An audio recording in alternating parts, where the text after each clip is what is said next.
Hello, I'm Bill. Welcome back to my channel, Bill's RPGs and Crafts.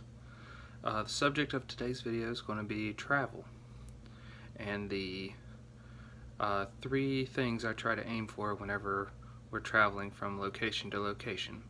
I don't do this all the time, but majority of the games and the experience from the old games that I've played, this is what adds to the fun.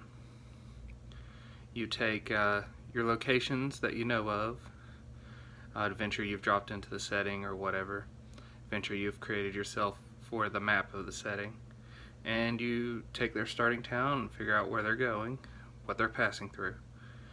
And then the first thing is you determine what's the chances of weather, what's the weather like, and what's the chances of the weather changing, and will it affect a combat. The second thing is what possible encounters could they have during the day, and what possible encounters could they have during the night. And I make those encounters random, but they're usually of a choice from a handful of monsters that I would make the area more unique, make it pop, make it have the feel that the area would be given. And there are times when, since they're random encounters, where traveling from one place to another, other than maybe weather change, they don't encounter anything.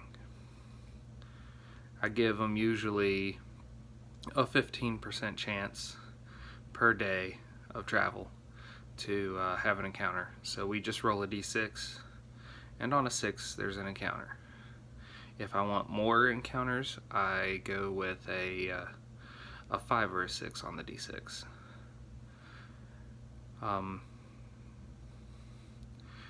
If an encounter is at night, you've got to determine what stage of the night, what things after. If it's a living creature that's native to the area, is it after food? Or is it after eating a person that is part of the party? Is it going to try to pick somebody off?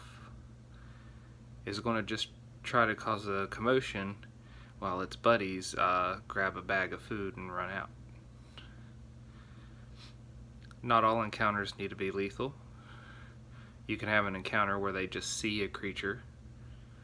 But I'm of the old school where if you have an encounter and there's not combat, there's usually not experience awarded, unless it was a roleplay encounter specifically. But if you just saw a creature, then you just saw a creature.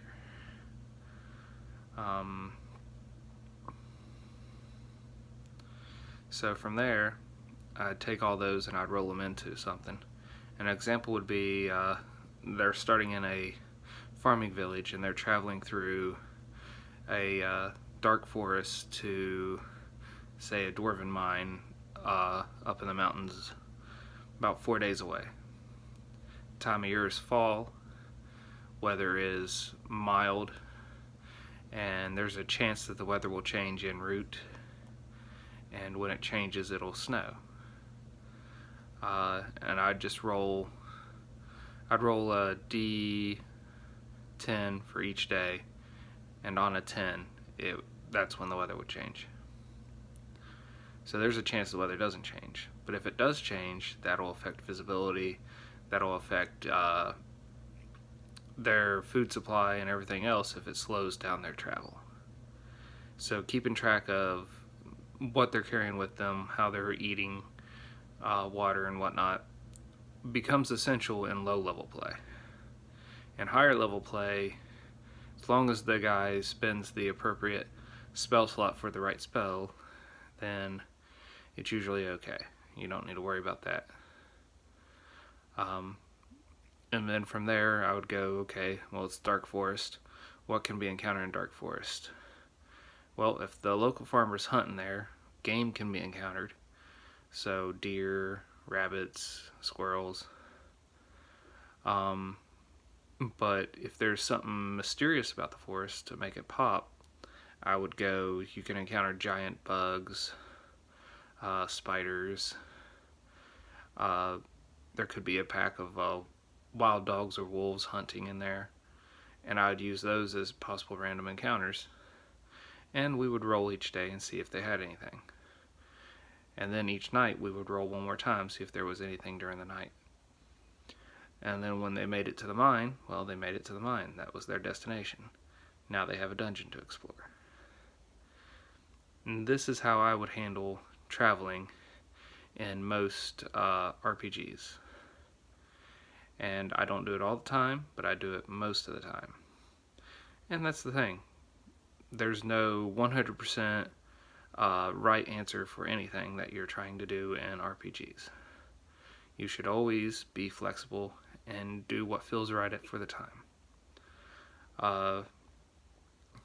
That is the essence that I had for this video. If you had ways that you handle travel and would like to share, please post them in the comments below. I am interested in everyone's different takes on how they would handle travel.